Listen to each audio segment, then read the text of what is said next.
مفتی خالد الازہری کے اصلاحی بیانات اور وظائف کے لیے مفتی صاحب کا یوٹیوب چینل سبسکرائب کریں۔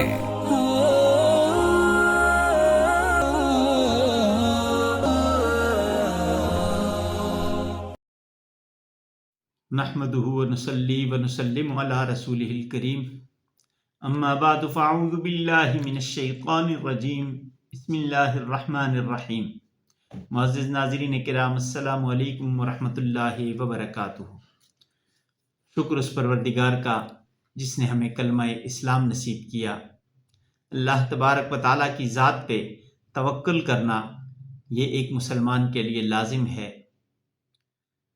جو شخص سوچتا رہتا ہے اپنے ماضی کو کہ ماضی میں یہ کیوں ہوا یا ایسے نہیں، ایسے مجھے کرنا چاہیے تھا، ماضی کے اندر جو رہتا ہے وہ ہر وقت غمگین رہتا ہے۔ وہ اپنے گزرے ہوئے وقت کو سوچ سوچ کے پریشان رہتا ہے کہ ایسا نہیں ہونا چاہیے تھا، ایسا ہونا چاہیے تھا، مجھے ایسا نہیں کرنا چاہیے تھا، ایسا کرنا چاہیے تھا۔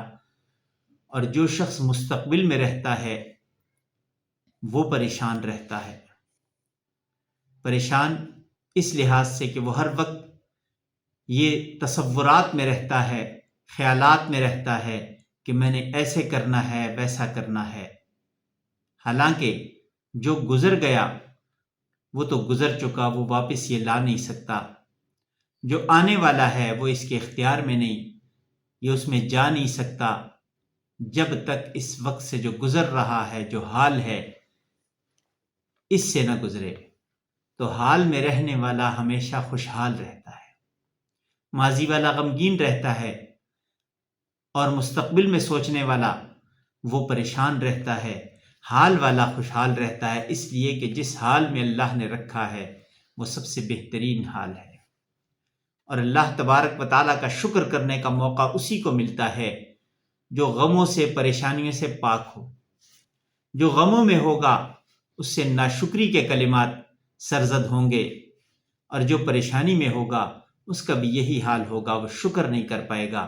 شکر وہی کرے گا جو حال میں اللہ تبارک و تعالیٰ سے اچھی توقعات رکھے گا۔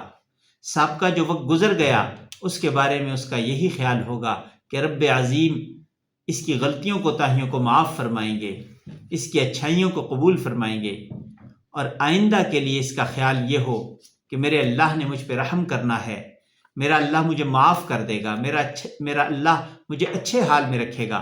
تو یہ شخص اچھے حال میں رہتا ہے، کیونکہ یہ بے غم ہوتا ہے، بے سکون نہیں ہوتا، کیونکہ جو غموں میں ہوگا وہ سکون میں نہیں ہوگا۔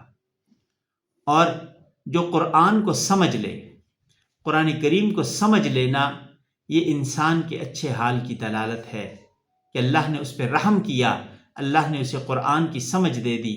قرآن اللہ کا کلام ہے، جسے اس کی سمجھ آ گئی وہ کامیاب ہو جائے گا۔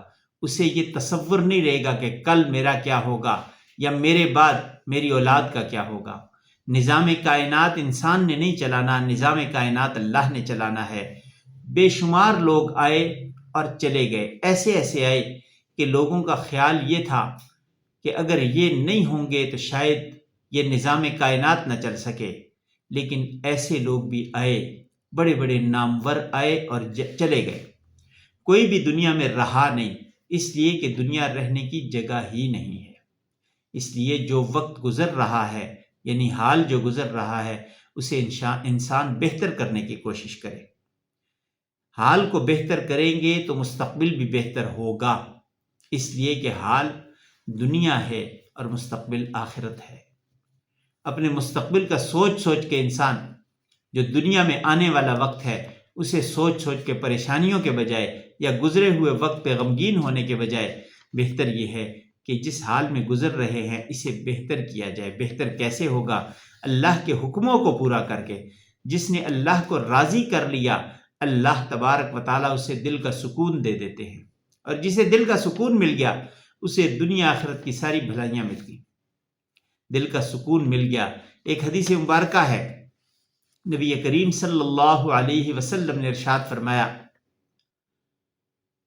جو شخص مسلمان ہے اور مسلمان ہونے کے بعد اللہ نے ایمان کی اسے ایمان دے دیا، ایمان دینے کے بعد اللہ تبارک و تعالیٰ نے اسے جو رزق حلال دیا، اسے اس رزق حلال پہ قناعت دے دی، اس قناعت کی وجہ سے یہ شخص کامیاب ہے۔